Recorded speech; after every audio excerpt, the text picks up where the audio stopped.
De las cosas hermosas de la iglesia es que el Señor siempre hace su voluntad sobre ella y ella va guiando y va siendo dirigida, sostenida por Dios. Para la liturgia, yo no me pongo nunca de acuerdo con ninguno que hace la liturgia, ustedes saben. Y nuestra hermana Vesna tomó un texto bien interesante y bien hermoso acerca de la obediencia. Y eso hoy día eso es lo que vamos a conversar. Acerca de cómo vive una iglesia obediente. Nosotros vimos que en nuestra lectura alternada, que Adán y Eva, de alguna forma bien resumida, pero lo que ellos hacen es desobedecer la ley de Dios. Y comienzan una desobediencia importante, incluso hasta mintiendo, antes de comer de fruto. Porque si ustedes se fijan, Dios jamás le dijo a la mujer y al hombre que no debían tocar ese árbol. Lo que les dijo es que ellos no podían comer del fruto. Pero nunca les dijo que no podían tocar el árbol. Sin embargo, Eva agrega eso. Dios nos prohibió comer de ese árbol y tocar ese árbol. A Dios nunca le prohibió eso. Eva agregó una cosa que no debía agregar.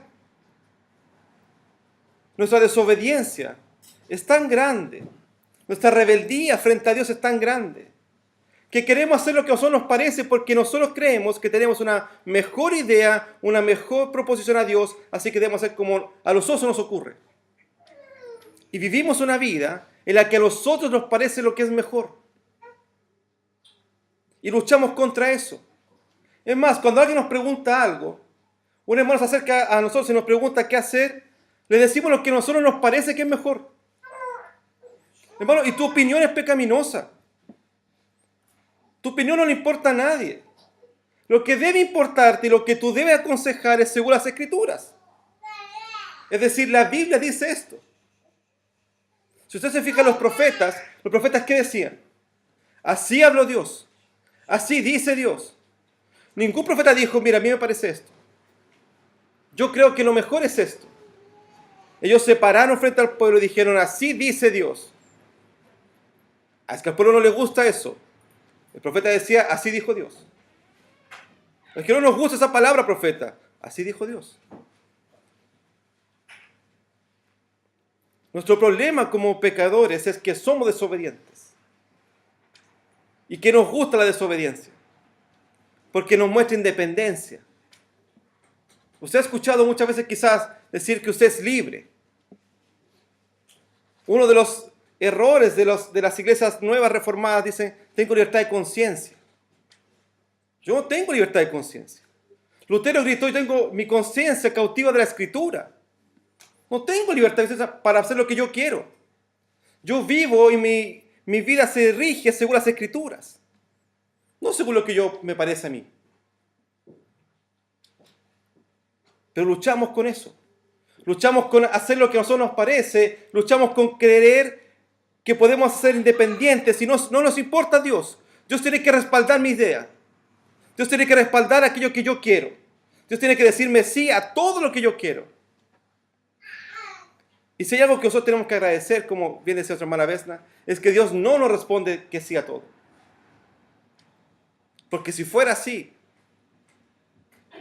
si Dios respondiera que sí a todas tus ideas, o ya estarías muerto, o ya estarías preso, estarías muy lejos de Dios. Porque muchas veces has deseado el mal a otra persona. Porque muchas veces has deseado cosas para tu egoísmo.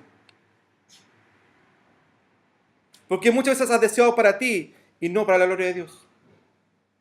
Así que no estarías sentado aquí hoy día si Dios respondiera todo lo que tú crees que sí.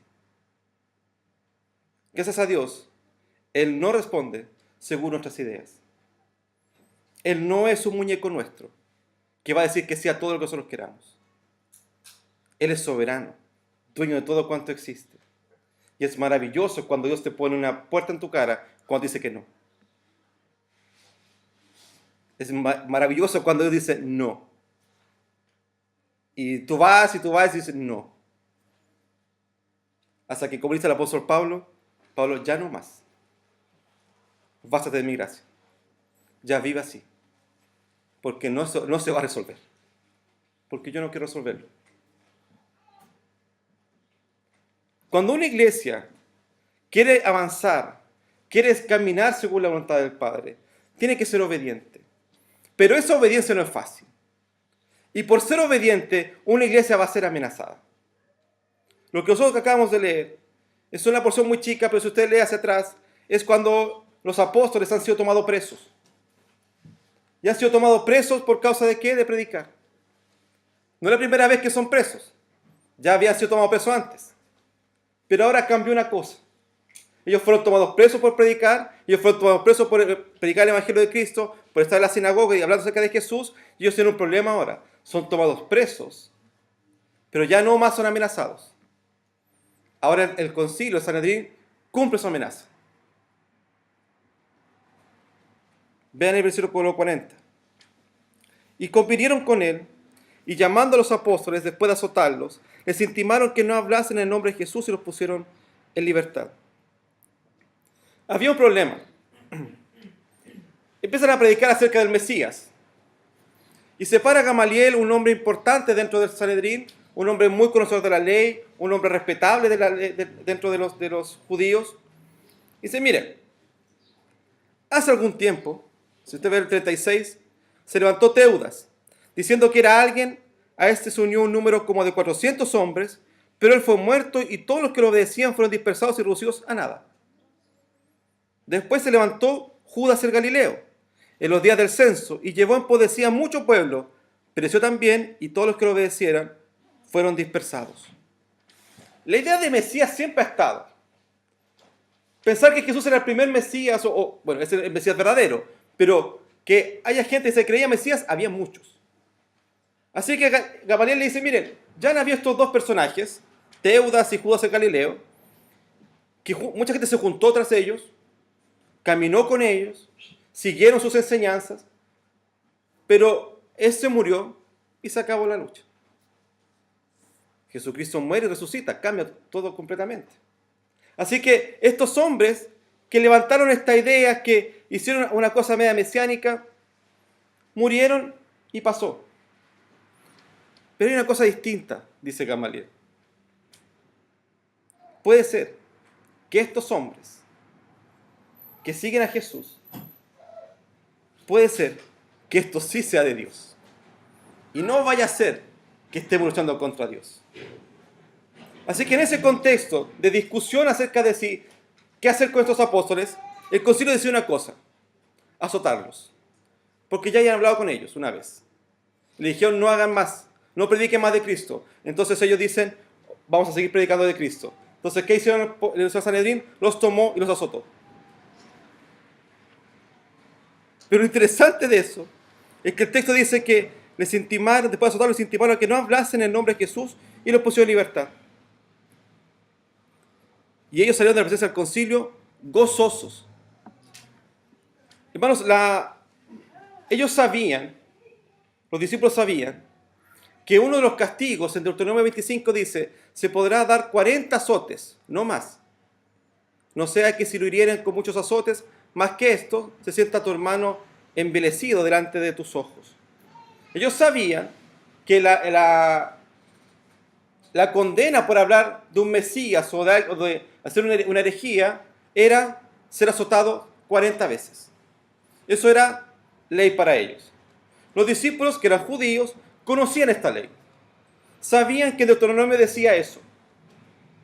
O sea, no es que los pilló desprevenidos, que ellos nunca se imaginaron que lo iban a azotar. Ellos tenían súper claro que los iban a azotar por predicar de Cristo.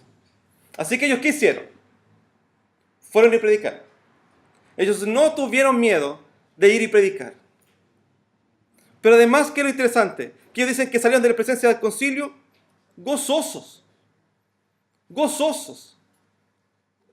Estudiando el texto, me encontré con una enciclopedia judaica que dice: los azotes eran administrados por la parte superior del cuerpo del reo, con un látigo hecho de piel de becerro. Un tercio de los latigazos eran dados en el pecho y los otros 2 tercios en la espalda. El reo permanecía de pie, pero en una posición doblada, y el que administraba el castigo se paraba en una piedra más arriba que él. Los golpes eran acompañados con una recitación de versículos, amonestación y consolación de las Escrituras. Así que no era fácil. El tipo se paraba en una piedra, el reo estaba doblado y le daban 40 azotes. Según después el apóstol Pablo dice que perdonaban uno por si se habían pasado. Sigue al 39. Pero entre 39 y 40 golpes ya no sé si uno siente después del 10º golpe. No era fácil lo que ellos estaban viviendo. Estaban siendo perseguidos. La iglesia estaba siendo perseguida.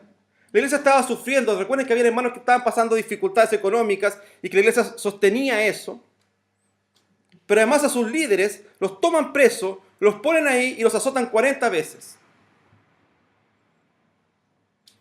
Por menos, por mucho menos, yo dejo de predicar. Y todos debemos decir eso. Por mucho menos hemos dejado de hablar de Cristo. Ni siquiera por la amenaza de un golpe. Por solamente decirnos canutos, ya nos da vergüenza.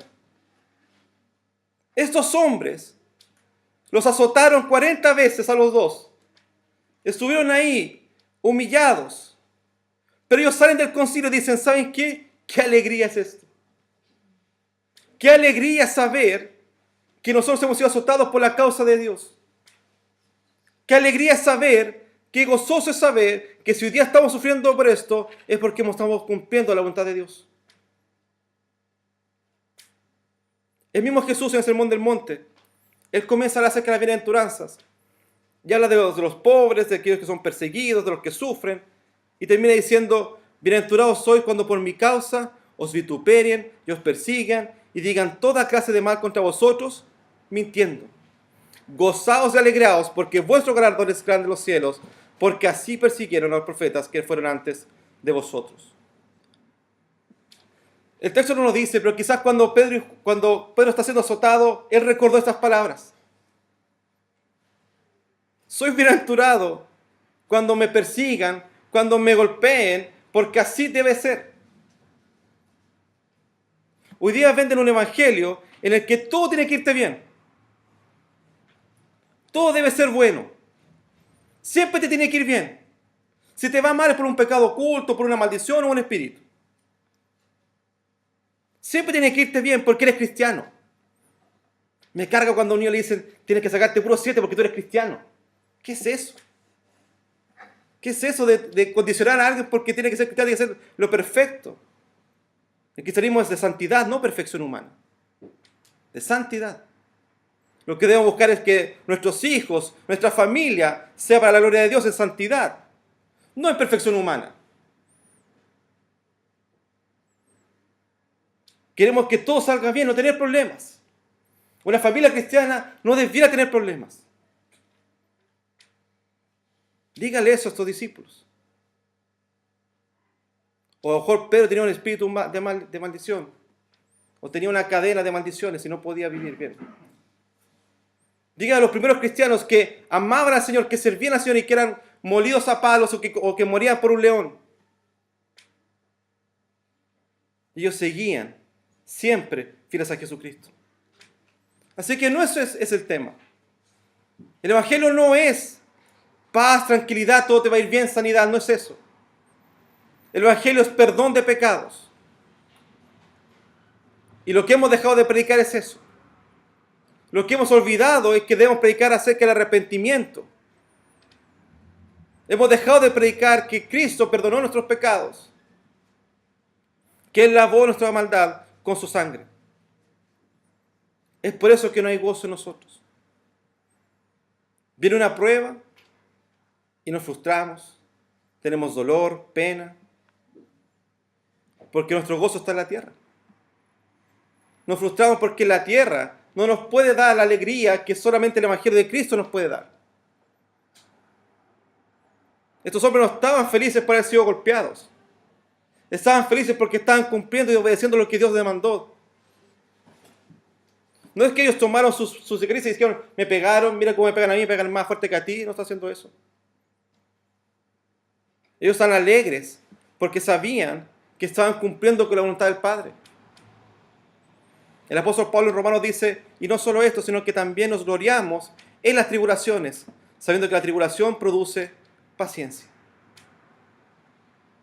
¿Usted está dando gracias a Dios por las tribulaciones? Usted dice, gracias Dios por las pruebas. Gracias Dios por este momento difícil. Gracias Dios por las dificultades que estoy viviendo. Es más fácil decir gracias a Dios por todo lo que tengo, porque me hice lo que yo quería. Pero como bien decía nuestro hermano en su oración, qué difícil decirle gracias a Dios por las pruebas. Porque esa prueba, ¿qué hace? Nos amarga, nos pone distantes. Dios no me ama, Dios no me escucha, soy rebelde frente a Dios, no quiero saber nada de Dios. Cuando lo que produce la prueba, la tribulación, es paciencia. Y ahí usted puede ver en Romanos lo que la paciencia produce esto y esto y esto. Una intimidad con el Padre. Una intimidad con Dios. Hermanos, gocémonos, alegrémonos. Cuando seamos tomados en las distintas pruebas. Seamos gozosos cuando pasemos por dificultades. Alegrémonos de saber que estamos cumpliendo con la voluntad del Padre. Esa iglesia queda como testimonio al ver a sus líderes siendo azotados, siendo amenazados. Pero ellos siguen haciendo la obra. Hay que morir, muero. Estando aquí nosotros hoy día reunidos, podríamos todos decir, para mí el morir es Cristo. Y todos podríamos decir amén con gran alegría. La pregunta es si es verdad que haríamos eso. Si no somos capaces de obedecer, no somos capaces entonces de dar la vida por Jesucristo. Mentimos cuando decimos que amamos al Señor y no obedecemos su ley. Mentimos cuando nos creemos buenos, cuando creemos que somos mejores que los demás. Yo no peco delante de Dios. Yo he escuchado gente que dice eso. O gente muy contenta que dice, hoy día pequé 2 veces. Dan ganas de abrazarlo y tocarlo porque esa santidad que tiene esa persona. Nuestro corazón está caído. Y busca el mal. Y solamente ha sido restaurado por Jesucristo. Así que siempre debemos buscar que la gloria de Dios, no de los hombres. Y estamos preocupados porque los hombres los amen, porque los encuentren buenas personas. La iglesia nunca va a ser amenazada cuando la iglesia siempre siga siendo una iglesia que ame al mundo. ¿Por qué el mundo va a amenazar a una iglesia que cada vez se parece más a este mundo? Yo seguía hasta hoy día en la mañana a un pastor por Instagram. Y lo seguía porque yo estaba viendo su Instagram, su historia, y estaban cantando en una iglesia muy grande. Ahí el pastor, cuando estaba haciendo la alabanza, ustedes se acuerdan, muy feo lo que voy a decir, pero se acuerdan cuando los reggaetoneros, el Daddy Yankee, tomaban el celular y decía, préndalo y hacían esas cosas así con los celulares. Hacían lo mismo en esa iglesia. Y él pidió eso. Ahí yo lo bloqueé y dije, nunca más. La iglesia cada vez más parecía a este mundo. Cada vez más cómoda a este mundo. Pero no me refiero a la institución, me refiero a ti y a mí. Cada vez nosotros más parecidos a este mundo. Amando más a este mundo. Queriendo estar más cómodos con este mundo. Y estos discípulos, ¿qué hicieron? No nos importa este mundo. Vamos a ser azotados, no importa, pero nosotros tenemos que predicar de Cristo. Nosotros tenemos que vivir para Cristo. Y nos da alegría que nos persigan. Estamos contentos, estamos gozosos. Porque aun cuando nos persigan, aun cuando nos maten, el Evangelio sigue porque el Evangelio es de Cristo, no de los hombres.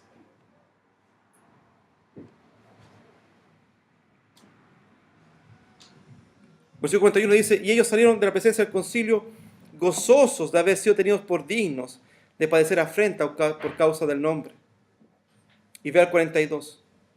Y todos los días, en el templo y por las casas, no cesaban de enseñar y de predicar de Jesucristo. Los habían azotado. Segunda vez que están presos. ¿Se acuerdan que cuando llega la primera vez de estar presos, la iglesia, en vez de decir, escondámonos, cuidémonos, no nos expongamos, ¿qué dice? Oremos para que sigan predicando, para que sigan con pasión predicando el Evangelio de Cristo, para que no nos detengamos? Ellos siguieron predicando, dice, y todos los días en el templo, en el lugar donde ellos fueron presos, en ese lugar, seguían predicando. Ellos iban a las casas, que todo el mundo sabía que eran cristianos, ahí iban y seguían predicando. Y no cesaban de qué, de enseñar y predicar de Jesucristo. No dejaron de hacer eso. Después de haber sido azotados, de haber sido amenazados, de haber puesto en riesgo sus familias y a sus hermanos, ¿qué hicieron? Sigamos predicando. Sigamos haciéndolo. Ese es el camino. Alguien puede decir, no, ese no es el camino. ¿Cómo va a ser el camino a ser destruidos? ¿Cómo va a ser el camino a seguir siendo azotados? Ese es el camino que Dios demandó de nosotros. Y Dios no se equivoca. Así que si Dios demanda un camino para ti y para mí donde hay sufrimiento, es el camino perfecto. Porque Dios así lo quiso. Oseas 4, versículo 6, dice, mi pueblo fue destruido porque le faltó conocimiento. Por cuanto desechaste el conocimiento, yo te echaré el sacerdocio, y porque olvidaste la ley de tu Dios, también yo me olvidaré de tus hijos. ¿Por qué hay tanto pecado? Porque hay falta de conocimiento. Pero fíjate que el texto no habla acerca de por qué el mundo está pecaminoso. ¿Por qué el mundo vive en pecado? ¿Por qué el mundo está caído? Pero dice que mi pueblo, mis hijos, aquellos que son mi nación, ellos fueron destruidos porque ellos tenían falta de conocimiento.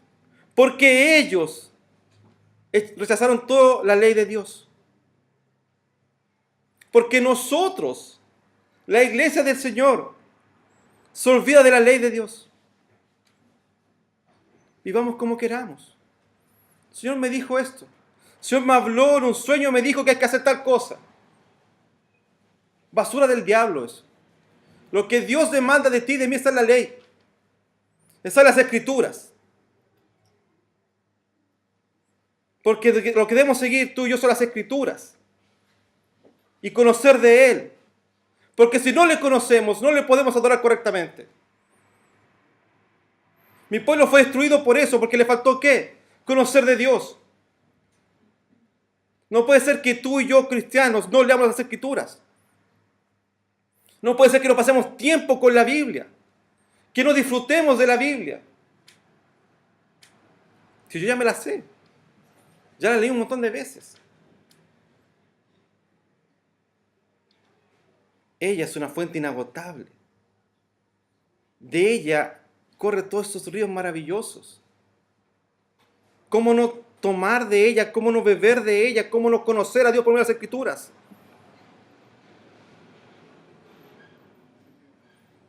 Debemos predicar de Cristo según las escrituras. Porque recuerda que la escritura dice que Jesús vino según las escrituras. Que Jesús vivió según las escrituras. Que Jesús murió y resucitó según las escrituras. Ella es donde está la voluntad del Padre. ¿Quieres escuchar la voz de Dios? Lee la Biblia. Léela, léela. Pasa tiempo con ella. Medita. Como dicen los salmos, en tu ley medito de día y de noche. Siempre leo tu palabra. Si no hacemos eso, si no predicamos todos los días acerca de Cristo, no podremos responder la pregunta del apóstol Pablo en Romanos. ¿Cómo pues invocarán a aquel en el cual no han creído? ¿Y cómo creerán en aquel de quien no han oído? ¿Y cómo irán sin haber quien les predique? ¿Y cómo predicarán si no fueren enviados? ¿Cómo irán sin haber que les predique? Decimos que el mundo está caído, que está perverso, un mundo que necesita de Dios, pero no predicamos de Dios. Tenemos muy bien el diagnóstico. El mundo está caído, necesita de Jesucristo. Pero es problema de ellos. Cuán hermosos son los pies de los que anuncian la paz, de los que anuncian las buenas nuevas. Qué hermosos son tus pies, hermanos, cuando tú predicas el Evangelio. Qué hermosos tus pies cuando vas caminando y anunciando la paz, la reconciliación. El mundo necesita de Jesucristo. Y Él te ha enviado a ti y a mí para poder predicar de Jesucristo. Él te ha dado ese privilegio. No una carga. No es una carga pesada, no es un privilegio de poder anunciar el Evangelio de Dios. Isaías dice, después oí la voz del Señor que decía, ¿a quién enviaré? ¿Y quién irá por nosotros? Entonces respondí yo, heme aquí, envíame a mí. Y el Señor le da una respuesta maravillosa. Nadie te va a escuchar. Nadie te va a tomar en cuenta. Yo voy a tapar los oídos de las personas. Yo voy a endurecer los corazones de las personas. ¿Qué dice Isaías? Yo voy a decir igual. Porque el Señor nos mandó. Si Dios te manda, debes ir. Piensa en Ezequiel. Frente a todos esos huesos secos, quebrados. Y el Señor dice, predica. Usted piensa eso en un segundo. Usted imagínese predicando a un cementerio. Usted parado en medio de un cementerio, empieza a predicar de Jesucristo y una tumba se mueve. Yo arranco con temblor, imagínate si escucho eso. En el faro, abrazado al faro, yo no termino ahí. Pero eso es lo que hizo Ezequiel, ¿no? ¿Y qué comenzó a ver? A personas. Se empezaron a juntar los huesos. Empezó a salir carne. Y se paró una multitud de personas mientras él predicaba. Ezequiel nos dijo, mira Señor, seamos racionales. Eso no va a pasar. No puede pasar esto. No puede haber vida ahí. El Señor dijo, usted vaya y predique, usted tiene que hacerlo. La obra es del Señor, no tuya. ¿Tú cuándo has transformado un corazón? ¿Has transformado algún corazón alguna vez? No, porque tú no eres el Espíritu Santo. Por más que te dijeron que tienes una perlita en tu corona, es mentira, no tienes ninguna perlita en tu corona. Quien transforma el corazón es el Espíritu Santo. Tú eres enviado a predicar. Tenemos que responder como Isaías, Señor, yo soy aquí, envíame a mí. Pero ya te he enviado. Ya te envió. Así que ahora lo que tienes que hacer es predicar de Cristo.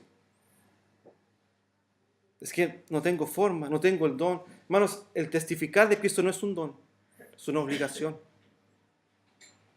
No hay que tener un don especial para predicar de Cristo. Tienes que testificar de Cristo siempre. Si Cristo murió por ti, si Cristo resucitó al tercer día, entonces debes predicar de eso. No defienda la fe, predique de Jesucristo. El Espíritu Santo hará su obra. Estos hombres, entonces, ¿qué hicieron? Todos los días se juntaban a una casa a predicar. Iban a predicar al templo, se juntaban en las casas, se enseñaban de Jesucristo. Vivían en torno a la gracia de Dios. Es triste cuando la iglesia hoy día no tiene tiempo. Es triste cuando hoy día la iglesia no tiene tiempo para dedicar a las cosas del Señor. Hay cosas más urgentes. Bueno, no hay nada más urgente para ti y para mí que predicar de Jesucristo. No hay nada más urgente que adorar al Señor. Pero como decía nuestra hermana, si podemos dormir tranquilos, si podemos ir como el salmista, en paz me acostaré, así mismo dormiré, porque tú me haces vivir confiado. El Señor nos hace vivir confiados. El salmista cuando escribió eso, estaba a punto de ser detenido por un ejército. Y se volvió loco y se le ocurrió decir eso. Y se acostó tranquilo. Y durmió tranquilo. Aun cuando lo iban a tomar, un ejército lo quería tomar preso. Y no de cualquiera, sino de que es su hijo. Pero no importa, porque el Señor nos hace vivir confiados. Una iglesia que avanza va a ser perseguida cuando esa iglesia sea gozosa por predicar el Evangelio, cuando esa iglesia testifique día a día lo que debe hacer, que es Jesucristo. ¿Estás predicando de Jesucristo, hermano? ¿Estás viviendo para la gloria de Dios? ¿O eres tan bueno que no necesitas de predicar? ¿Eres tan bueno que no necesitas de hacer nada? Porque Dios ya te salvó, da lo mismo, Dios te salvó. Si realmente eres salvo, lo que debe apasionarte es la obra del Señor. Lo que debe llenar tu corazón es predicar de Cristo.